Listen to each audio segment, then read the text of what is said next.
Our journey began in conventional agriculture. For years, we watched the toll that chemical and industrial practices took on the land and the people it feeds. The soil, the plants, and the animals grew weaker, and so did human health.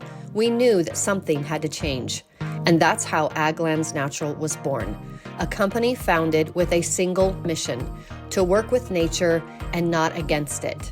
When I grew up, my mom was a gardener.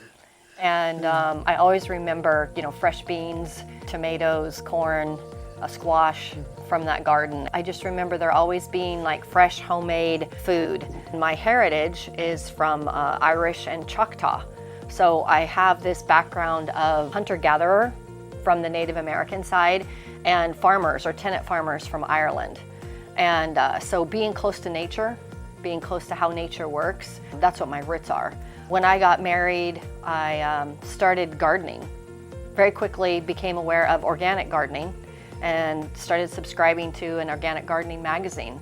And I just devoured everything that I could about organic gardening and then continued doing that for about 30 years. One of the things that I noticed is that the plants grew really well together in a companion planting concept. They benefited one another. They were naturally insect repellent. When you planted certain things together, they helped protect one another. They helped each other grow better and produce better fruit. And it did it all without chemicals. And I think that was one of the things when I started to learn how that process worked without the chemicals. It just was something that came naturally to me. And I think I've learned through the years to credit that to my roots. Well, I guess for me, I'm a person that questions everything, the why. And growing up in the conventional chemical farming, that was the only way it would ever work. Well, then her garden was working without those methods. Well, now I have to ask why. So then I started exploring the why and looking at things from a different angle. Watch some of the hybrid crops, seeds would get dropped and they'd start reverting themselves back to the most dominant parent seed. Why?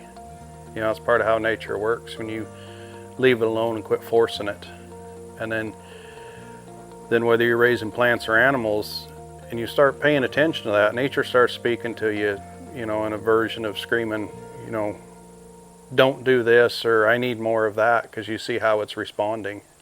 For me, it came out of that always asking why, or how come, or what did it used to be like? We have to do it this way today, but how did they do it? How did anybody live, survive, and not die 200 years ago without all this magic? Those are questions I always asked.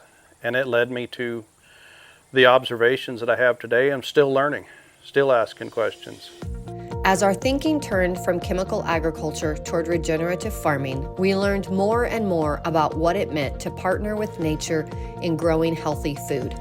We knew that a farming model that heals the land, promotes biodiversity, and nurtures human health was a model worth investing in. What are you getting into up there? Well, this is where one of them little ringtail critters dug around the roots and this banana tree fell down. Oh, it did. Rooting and digging, but see, it's sending up new growth because there's still some roots in the ground. Yep. So you're going to still end up with another banana tree coming even though they knocked that one down. One of the things I think that we learned watching how the cattle interacted with vaccines, that was started turning our mindset from conventional agriculture to vaccines. If calves are dying from vaccines within a couple hours to less than 2 weeks time frame, when they were perfectly healthy before that, and just watching this reaction and watching them go downhill and getting sick. And then my gardening experience and watching him do the chemical agriculture. We spent some time also off-grid for 4.5 years, really working with the plants, the diversity of plants and in nature in that environment. When you're growing a garden like I was, and then you look on the hillsides and in the canyons all around that gardening environment, and you see different plants of wild berries and wild carrot and other diverse plants all growing together, and the jungle environment is kind of the same thing, and they're thriving well. Through that, you see your own mind shifting toward why does this system seem to be working all right, seem to be thriving well? And maybe we should be going that direction. And well, we watched how the animals would eat certain plants at certain times. And one example on our own place in our own animals, we brought in some new goats and they came in and were sick. And they went and ate on a plant called mullein, and they just stripped those plants. They wouldn't eat them any other time, but they just go strip the mullein plants. And it's a natural medicine of those plants that they needed at that time. And we'd watch them do different things like that with different plants. We'd watch them find a spot in the soil and go for salt and minerals. It was a different color soil. You just watch the animals and it's amazing what they can figure out, and they know that we as humans have lost so much of that knowledge that our ancestors knew. And it's been one of our goals to learn as much of that stuff as we can from people who have not completely lost that knowledge. It's a good legume. The problem is Okay. it has spines. Okay, so I was talking about this. What kind of tree was that? That was my question, but you launched into a whole other thing that just opened up a whole bunch more questions. Yeah, So you say a legume, which are you pointing to, the little purple flowered those are plants? the purple flowers. Okay. That's the one that we call the sleeping plant. If you touch it, you'll see it just close up. Oh yeah, yeah. We've seen that. We've been told it's called the sensitive plant. Sensitive plant. In Spanish they call Some it right the there behind you. dormilona. Yeah, Okay, Right? the sleeping plant. Yep. see. But so But that, it has prickles, and so that's why the cow doesn't eat it. and that's one place the sheep and goat come in, because their mouth is so much smaller. They can sit there and graze that around the prickles. Our company provides the farmer-investor connection. You get to invest in regenerative farming while we take care of what grows on the land. Together, we can create a model that works. Profitable, regenerative farms that produce chemical-free food while benefiting the land, our communities, and the bottom line. As soon as we got here, things started unfolding and we realized that it seemed like it was going to be a very economically viable opportunity. That was 2 years ago, and we have been, pursuing that route ever since, and hone in on land for a regenerative farm. This is our 6th or 7th trip in 2 years, and we definitely enjoy being here. The climate, the environment. We've met so many incredible people here. It's really a neat bunch of people in this country. By working together and providing a profitable model that other farmers can replicate, we can build a network of regenerative farms that align financial growth with environmental and social impact. Growing food in accordance with nature's systems is more than just a job. It is the heartbeat of our company. I'd say AgLend's natural foundation is based on health and wellness.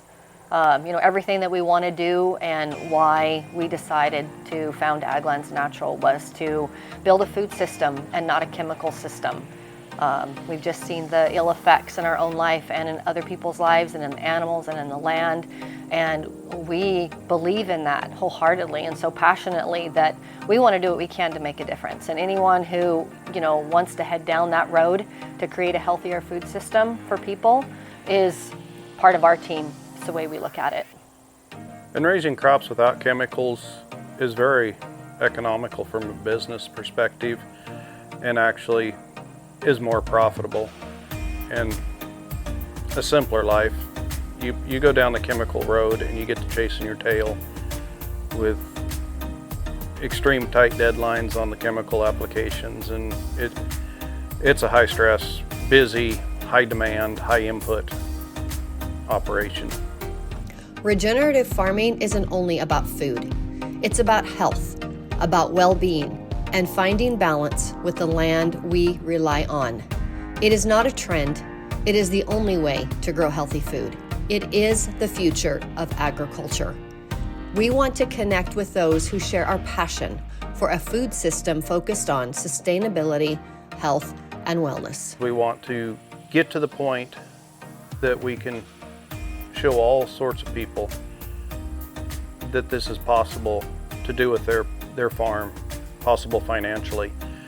Small producers, few acres, and large producers. It's the large producers by and large that get into the chemicals.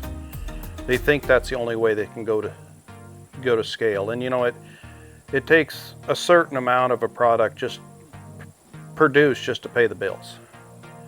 So they end up going larger acres and larger acres, and they really think that they have to do chemicals in order to keep up with the larger acres and make that succeed. And that's really not the case when you start understanding the regenerative agriculture and how you can nourish your soil naturally, how you can deal with pestilence naturally, how you and a lot of that's through proper seeds versus the hybrids that are weak.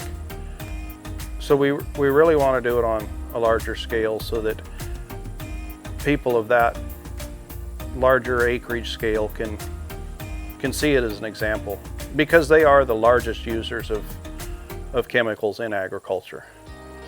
Part of the vision of Aglands Natural is to have a research center on the farm, so that everything that we're learning from nature, learning how to incorporate that foundation into our farming, is we're keeping detailed records of all that information so that we can share that with other farmers. Including the financial records of cost and profitability. We can show other farmers too that working with nature as a foundation for regenerative farming can be done on a profitable scale.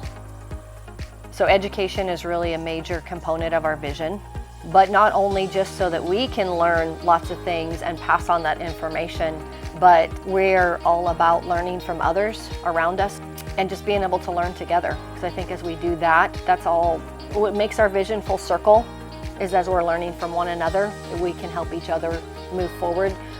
We know that we can't do this model and make it profitable and really incorporate nature into regenerative farming without everyone involved.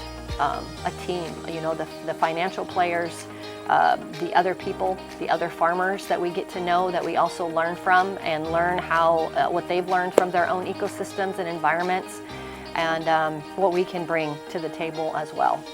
You know, Aglands Natural is about reaching health-conscious passive investors who want to make an impact through regenerative agriculture. And they're not just making returns or generating returns through their investments in that, but they could also make a social and environmental impact. So it's not about making money. So many of them can be concerned about doing good. And this is one way that they can do good, is investing in regenerative agriculture. And to make money. Aglands Natural, committed to impact and returns in regenerative farming. Are you ready to walk with us?